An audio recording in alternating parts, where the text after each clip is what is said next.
We got 3. Now, Hamish.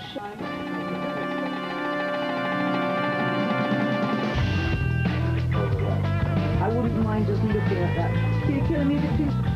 Lights, camera, and soon there'll be plenty of action in a TV studio which is home from home for the entertainer we're aiming to surprise tonight.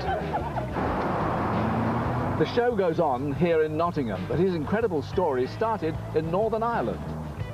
His first taste of performing was in a boys' choir, but he got into a spot of trouble as a lad and did a spell in reform school. Later, he worked in a shipyard, and then he was in the army for a while. But as his family became threatened by the troubles in Ireland, he came to England.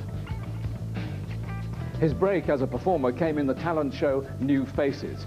Now he hosts one of television's most popular game shows. And for our big moment, we shall be using some technical wizardry. Watch your screens. Here's another catchphrase.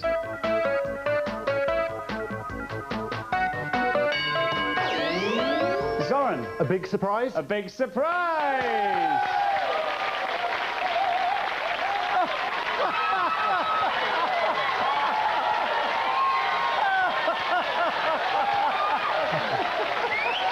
I don't believe it.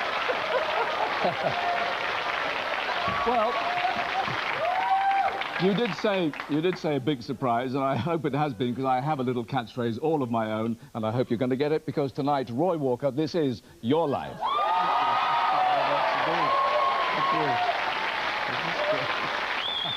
Who would have believed it?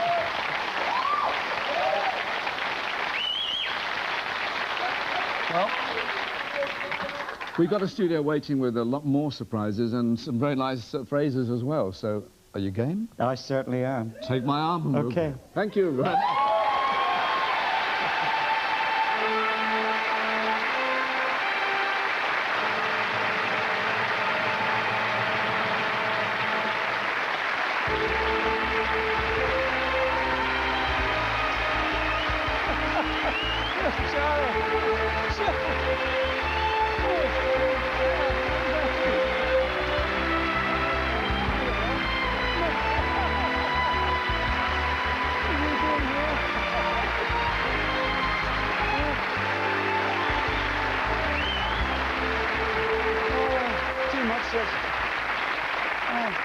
Well, already revealed on our screen, a host of friends, colleagues and family headed by your mum, Lottie Walker, and your late wife's sisters, Dolores, Doris and Kathleen. Yeah. All gathered to hear the one about the Irishman called Roy Walker.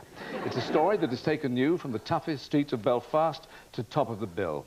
When your wife, Jean, died in 1989, it was your family and your work that helped you through. And it must have been a proud moment 3 years ago when you shared the spotlight on Ulster TV with your daughter, Josie. I want to be the one you'll always turn to, the first to make your young heart miss a beat. The very first.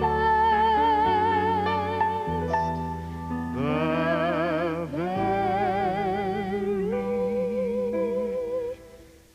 first.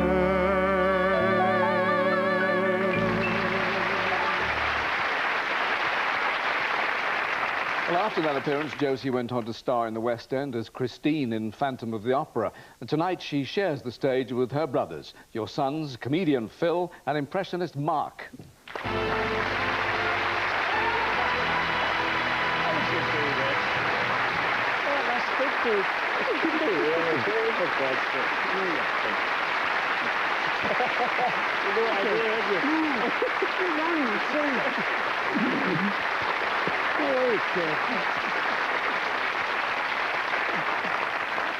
Oh, people, these are. Now, Phil, keeping a secret from their old dad like that. Now, Phil, you're all in the business, and like your dad, you've gone into comedy. He's got a few years on you, but there was one night when you showed that you could be a hard act to follow. Yeah, and I think he lived to regret it, Michael. It was actually a charity show, and Dad and Norman Collier had been invited along to do a show there at Manchester United Football Club, and Dad said to me, Phil, why don't you come along and do a bit of experience for you? I didn't really have an act at the time, but I thought I'll give it a go. So we went there, and Dad and Norman were taken off to a separate room while I went on first to do my bit. Now, Dad must have been distracted in some way, but Norman was watching me do the act, and he was laughing. God knows why, but he was laughing.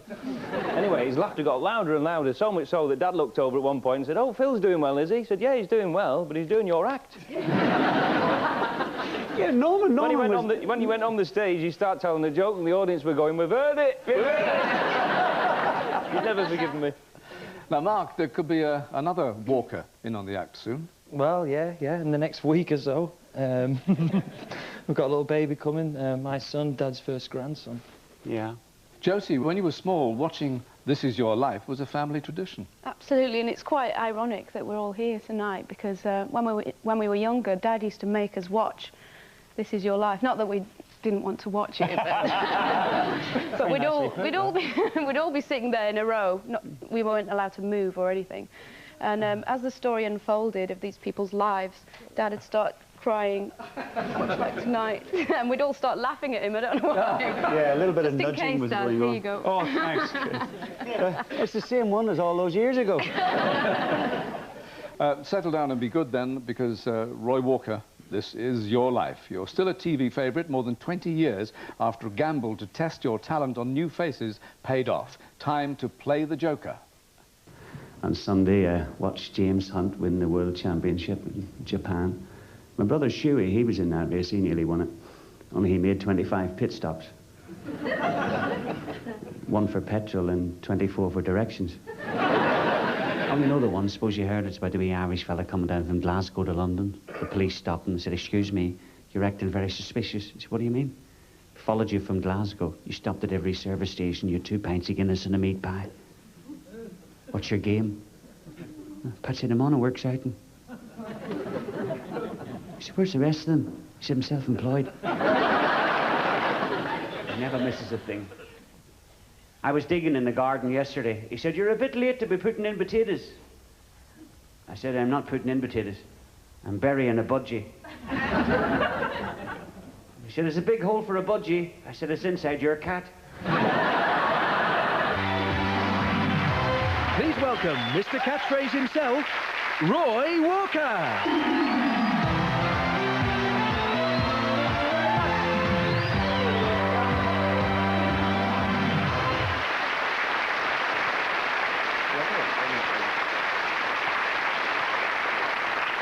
You first found fame in your home city, Belfast, becoming compere of the city's Talk of the Town club. Appearing on the same bill was a close friend of yours, and we've searched the world to find him. Across America, down to Australia, and to the Far East. But they found me in the pub next door. It is Frank Carson.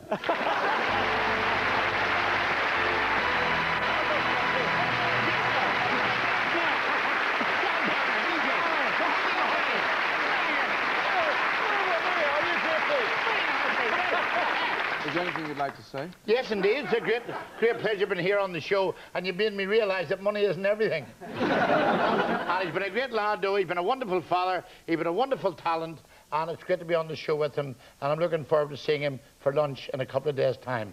Frank Carson for News at 10, sober. Thanks, Frank. Glad to see you.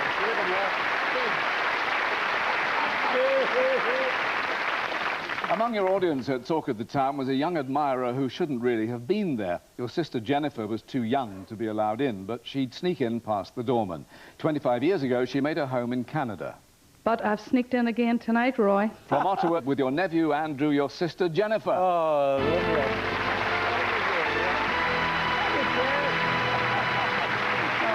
Congratulations. Oh, okay. How's it bite?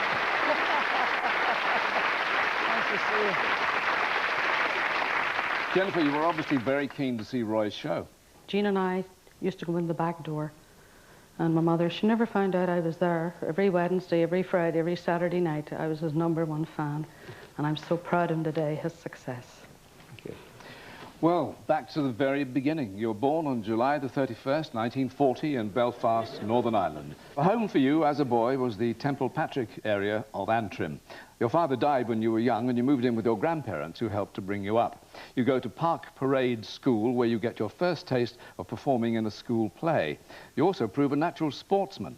The trouble was you couldn't afford the team kits, and to play in one football match you borrowed your grandfather's boots. Tell us about that.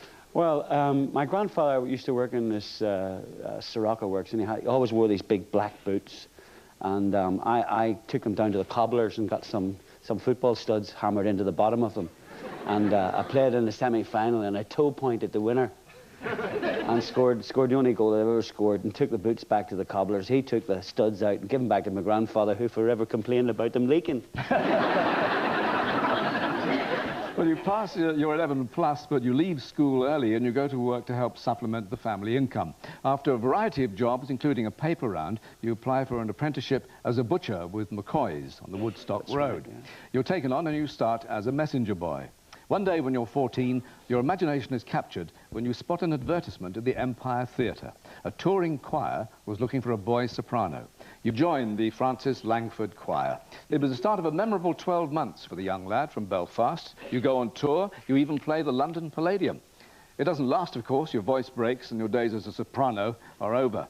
You go home to Belfast and you pick up at the butcher's as a message boy. Then in 1956, things go wrong. A bid to impress a couple of girls turned your world upside down. Tell us what happened. We went to the cinema, a friend of mine. In those days, cars didn't have keys. And it all started, nothing was planned, and we were standing there, and these two lovely girls came out, and they said, "Is this your car?" And we said, "Yes." And I said, "Give us a lift home."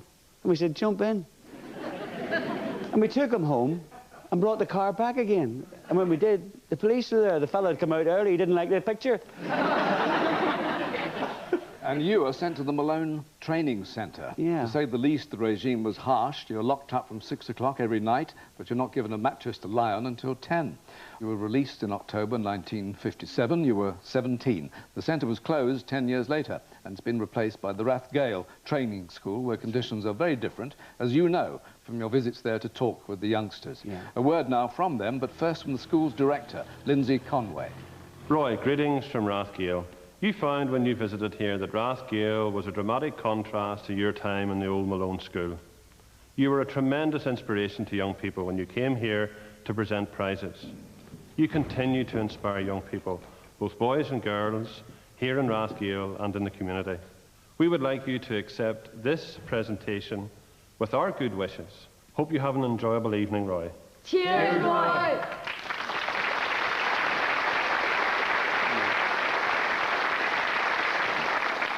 Your next job was at Belfast Shipyards as an apprentice riveter.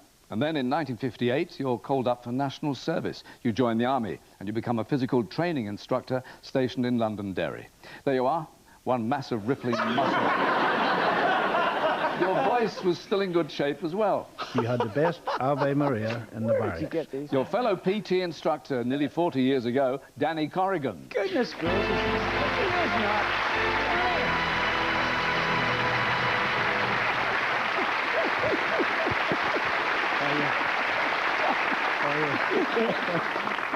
Do you know, he's my best man at my wedding as well. I had to buy him a suit and he's still wearing it. Danny, Roy must have been a popular lad. He was very popular, but he was very, very dedicated into training, physical training. And he used to get himself worked up in the frenzy. And the only way we could get him down, I had on an idea of getting him to sing. And my favourite song was Ave Maria. And Boy Roy used to sing to his heart's content in the gymnasium, and it wound him down perfectly. But all his training and all his looks didn't go too well when he met Jean at first. It wasn't all plain sailing, I can tell you. As we shall hear. Yeah. Danny, thank you. Thanks, Danny. Thanks very much.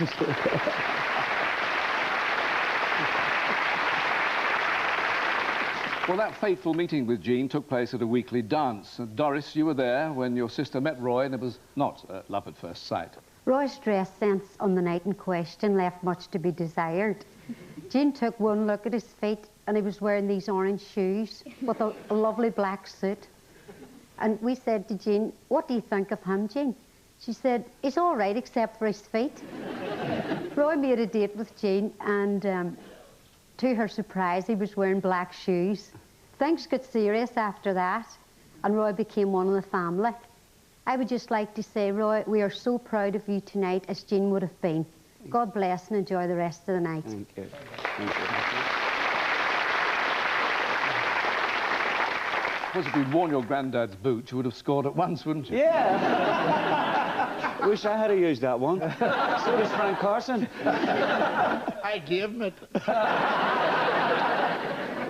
Well, Danny is your best man when a year after meeting, you and Jean marry. It was 1962, and you choose to hold the wedding in England in Stevenage, Hertfordshire, new home of Jean's childhood friend, Doreen Mann, who was bridesmaid. Yeah, beautiful people.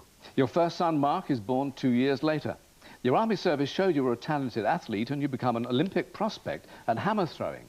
And for a time, you shared trainers with a future Olympic gold medalist. A word now from Mary Peters.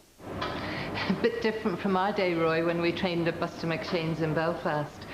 30 years ago, would you believe? But they were good fun days. Both training hard, you to be Northern Ireland hammer champion, me to be British pentathlon and shot putting champion. But your life took a different turn then, and you went into a comedy circuit. Do you remember the talk of the town? We all used to go along and heckle you. They were good days, fun days. It's lovely to share your evening with you tonight. Have a great night, and love to all the family. Thank you, Mary. After 7 years in the army, you returned to Civvy Street, to the Woodstock Road in Belfast, in fact, where you invest your savings in a greengrocer's shop. You and Jean run it together. But Jean knew your days as a touring choir boy had given you a taste for showbiz. She encouraged you to return to singing. One night, you go to a club where there was a talent contest. Unknown to you, Jean had put your name forward. You sang, and you won. The singing greengrocer quickly makes a name for himself in and around Belfast. You become compere of the city's Talk of the Town club 6 nights a week. The Talk of the Town was forced to close when, as the troubles in Ireland escalated, a 7 p.m. curfew was imposed. You carried on working at your shop, but your mixed-faith marriage to Jean made you targets. In 1970, your greengrocer shop was firebombed. You decide to start a new life in England. You call an old friend to see if he can find you any work. Kevin Neal, you are that friend, and it was quite a challenge. Well, it wasn't really, Michael. I'd heard Roy for a couple of years sing, and I said to him, I said, Roy, with that singing voice, I'll get as much work as you like. Well, indeed, within a week, you were on the bill at one of Manchester's most famous night spots. That's right. Good evening, ladies and gentlemen, and welcome to the Embassy Club. No! In style of that establishment, Bernard Manning.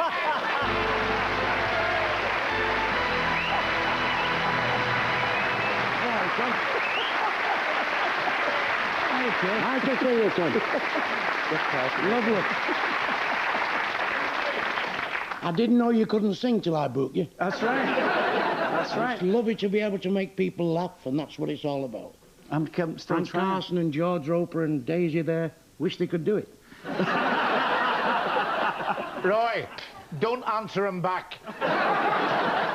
It's not like you to be funny, Frank. Roy, you can always come back to my place at the same money. £30 for the week. Was it £30 for the week? £30 for the week. Did you work the Thursday as well? Yes, I did. You're a wonderful man. I'm glad it's your night tonight. Thank you. And any time you want to come in the Embassy Club, come in. Nice bottle of champagne on the table. We're open Thursday, Friday, Saturday, Sunday. The show starts at 8 o'clock. All the best, son. All the best, Bernard.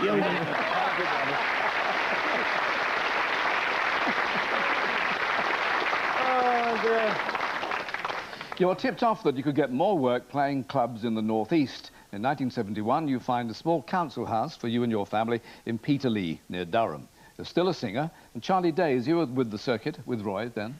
Yeah, we both had dark hair, look at now. I'm using that Grecian 2000, and I look like a 2,000-year-old Grecian. Roy was a great singer, but I mean, in those days it was like comedy, singing was more money. And we talked about jokes and different things, and I said, you were a butcher, you delivered in a butcher shop, try butcher's jokes. Like the Irish fella goes to the butcher's and he said, I'd like a chicken to make a sandwich. And he said, you'd be lucky if I had a parrot for 14 years and wouldn't even say hello to me. But all I can say is, I just wish Frank would have turned out like Roy, a nice person. Marvelous person. So does his mother. So the laid-back Walker style starts to take shape. It gets you noticed. After one performance, you're visited backstage by a star singer who offers you work in London. Tell us about that. The first cabaret gig I ever did was in Liverpool at the Wookie Hollow, and Dorothy Squires was on the bill. She said to me, would you like to go to the Palladium? And I said, yeah, who do you want killed? Well, indeed, you walk out onto the Palladium stage nearly 20 years after your debut there as a boy soprano. Yeah. Unfortunately, that night of glory proved a curse. When you returned to the clubs, you're billed as direct from the London Palladium. Audiences are expecting to see an international star. After a run of poor receptions, you feel like quitting the business. Now, Rena and Tony Orr, you're long-time friends of Roy and Jean, and she proved his greatest ally once again. Jean actually went and got all her friends together and took them to the show and planted them around the audience. Every time he told a joke, everybody roared with laughter and everything like that. And he got great applause, and his confidence soon restored. If that hadn't happened that night, I don't think I'd have carried on in show business. I'd have got a job behind the bar at Bernard's. It's more money. Well, after years of grafting in the clubs, you set your sights on a make-or-break gamble in 1976. You enter the TV talent contest New Faces. You win your heat with the highest marks scored by a comic. On Thursday, I was in Blackpool and met with Shuey. I said, hello, Shuey, on your holidays? He said, yes. I said, how did you come over, plane or boat? He said, I don't know, my daddy bought the tickets. He said, to tell you the truth, Roy, I was supposed to go to Majorca. I said, you mean Mallorca? The J is silent. He said, is it? I said, yeah, when were you supposed to go? He said, oon or lie. Well, although you didn't win the final, your appearances had the desired effect. The same year, you sign up with manager Mike Hughes and you become a TV regular. Your credits include The Comedians, where you appear with the likes of Bernard Manning, Frank Carson, Charlie Days and George Roper. Someone you often shared the bill with is on stage tonight playing Fagin in Oliver, Russ Abbott. Oh, yeah. Now then, Michael, let's review the situation. Roy Walker, he's done very well for himself, hasn't he? Very well indeed, yes. Look at me, eh? Oh, dear, I'm brought down to picking a pocket and thieving. Mind you, I've thieved a few of your gags, Roy, eh? Only the best. Have a good time tonight, Roy. Your family must be very proud, and I'm very proud. Proud to know you as a friend. Have a good one. What about this, eh, Roy? Reminds me of the old digs we used to stay in, eh? Roy Vey. Oh. Well, with fame comes the good life, and being a sportsman, the chance to indulge your passions for horse racing and golf. But, Mark, your father's been known to lose his grip on the golf course. Well, yeah, if anybody who's played golf with my dad realised how seriously he actually takes it. And there's a big tournament that's held at our golf club called the Ashton, and you have to be between 6 handicap and 2 to play in it. And he used to get either Phil or I to caddy for him. You know, and one day he trained for a couple of months before the actual competition, and one of the years he was playing like fantastic, hitting the ball down the middle all the time. But his putting was letting him down on the day.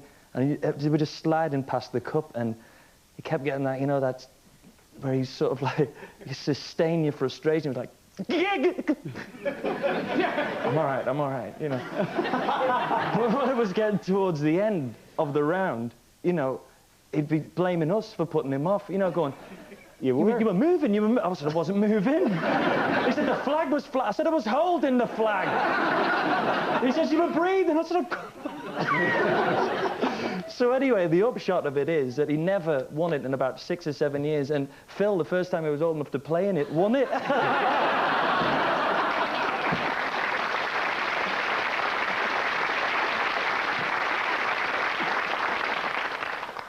In 1983, while you're doing summer season, you're invited to audition as host of a new game show called Catchphrase. It's a hit, and it confirms your status as one of the country's most popular performers. Your live shows and guest appearances run happily in tandem with Catchphrase, and things are going well for you. Then, in early 1989, Jean becomes ill. She'd felt under the weather for some time. She was diagnosed with cancer, and just 6 weeks later, on July the 5th, she died. You're devastated, but family and friends are a great support. Josie, you'd always been a close family. Yeah, we moved around quite a lot when we were kids because we had to go where Dad's work was. So we were very much a unit of 5. And we're all very sad that Mum can't be here tonight. I wish that she was sitting here, but we're very proud of you, Dad. Thank you.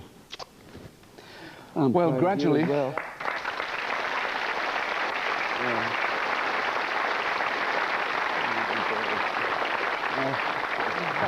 Yeah, a man should be so lucky to have a family like this, I'll tell you. Eh? Oh, them. God love them. Yeah. Well, gradually you discover the best way to cope is to carry on working, but you always make time for others. One close friend with cause to be thankful wants a word now. Former world snooker champion Dennis Taylor.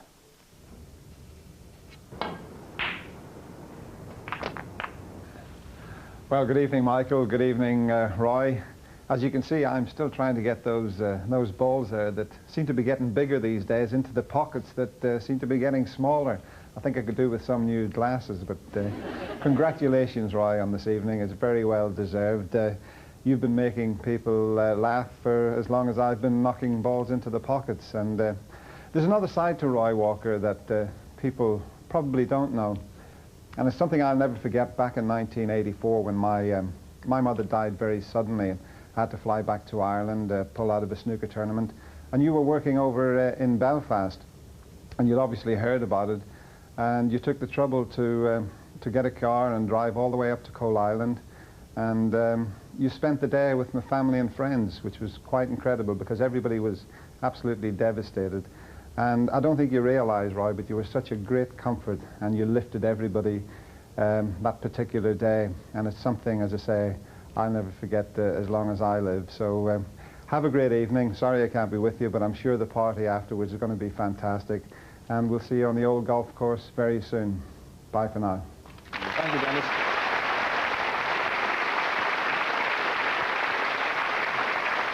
So, Roy, work continues to be your salvation. Soon there could be an opening for a babysitter.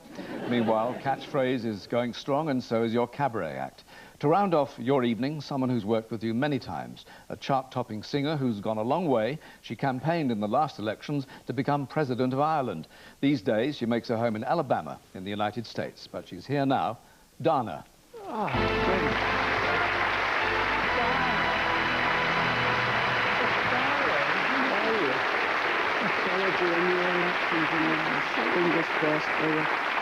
So, Dana, you've shared many curtain calls with Roy. Oh, we've worked together so often, Yeah. Roy. And I must tell you now that you're very lucky you got Catchphrase, because I had the dressing room beside you and I could hear you practicing over and over again. Don't be frightened. Say what you see. Yeah. I could have got that job on my own. I could have. But we're so proud of you, and you know I love you to bits. And I'm so proud of Jojo and Mark and Phil. You've had me crying all night. I will love you. Thank you, Dad. And we're so proud of you. Roy Walker, this is your life. Thank you. Thank you very much.